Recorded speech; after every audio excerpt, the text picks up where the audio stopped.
Our first guest is a rapper who's letting life imitate art in the new film Beyond the Lights. Here with more on the movie, his music, and his budding acting career is Colson Machine Gun Kelly Baker. Colson, welcome to the show. Thank you, thank you. I like that name, Colson. You like that? Thank you. It's almost as cool as Machine Gun Kelly. Yeah, I haven't heard that name, honestly, outside of like maybe airports or something in like 5 years. So like seeing it, probably, well, whatever I was in high school.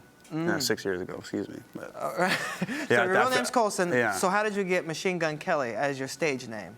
Well, I've had that name since I was like 15. And, Really? you know, it was because I had such a rapid fire, you know. Rapid fire flow. Flow, yeah, exactly. There you go. But yeah, it's just weird looking over and seeing that on screen. I haven't seen that name in so long. Well, there it is, and Yes. here you are. Let's talk about Beyond the Lights. How did you land this role? It's your first feature film. What is that like? And then, of course, you're starring across from Miss Gugu and Bathara. Lucky you. Woo. Yeah. So fine. Yeah, she is. Well, this role, I was actually on tour, and I had got word about the role being, you know, they were looking for somebody, and I flew in and I auditioned. I got a call back, and they liked it, but they wanted another audition. And I was like, oh, I'm on tour.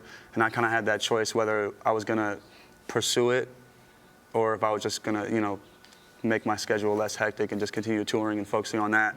But I found a way to balance both of them. I would fly in and do the audition, and then I flew back and did the show, and then I got another call back, and they wanted me to go and do an acting lesson, another acting lesson, and come audition again. So I flew back again, and I did that about 5 times. And then, you know, finally after all that work, I was back home in Cleveland, and I got the call that I got the role.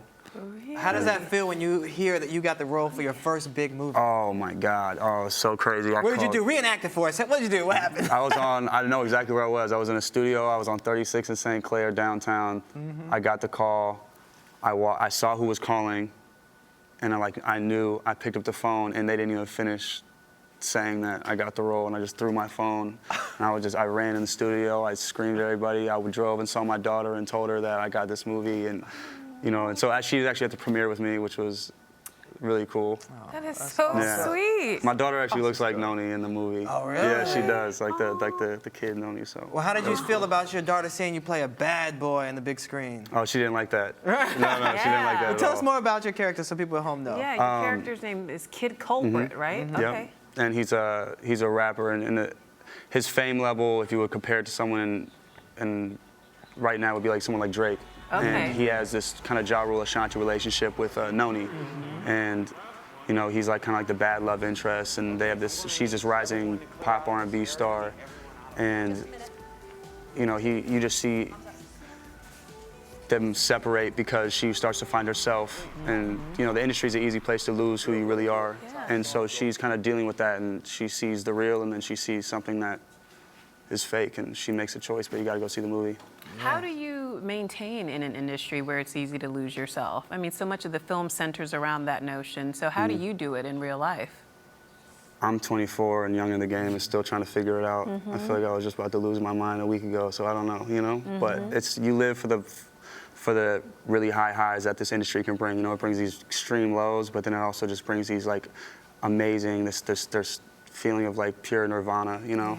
And seeing, like having the premiere come to my hometown and seeing the whole crowd like scream when they saw me come on the screen, you know, like that was one of those extreme highs that you do this for. So that keeps you sane. You said Cleveland, like LeBron James Cleveland? Not like Machine Gun Kelly Cleveland. Oh, Machine Gun Kelly like Cleveland. that. I like that. But yeah, like LeBron James Cleveland. There you go. Okay. Well, a lot of people there know you for your rap music, but is it true you actually started out more as like a punker when you were growing up? Yeah. How did you make that transition? Yeah. How do you go from a punker to a popular rapper? I think that punk and hip hop is the same thing, man. It's just young, rebellious people screaming anger, you know? Yeah. Are you still rebellious now? Oh, I'm so rebellious. Really? So About you're what? a bad boy in real life. Yeah, but what I want to do is take my young-minded rebelliousness and transform it into something grown and responsible, like something like, you know, how Martin Luther King was rebellious, you know what I mean? But he was just rebellious with the cause for a certain thing, you know, so like. What's the worst thing you've ever done?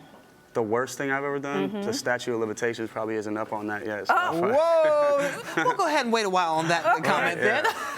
Okay, well maybe the more grown type of sound will be in your next album? I hear you work back in the studio. Yeah, I'm really excited about this next album. It's my sophomore album. I let 2 years pass since my first one, so I've done a lot of growing up.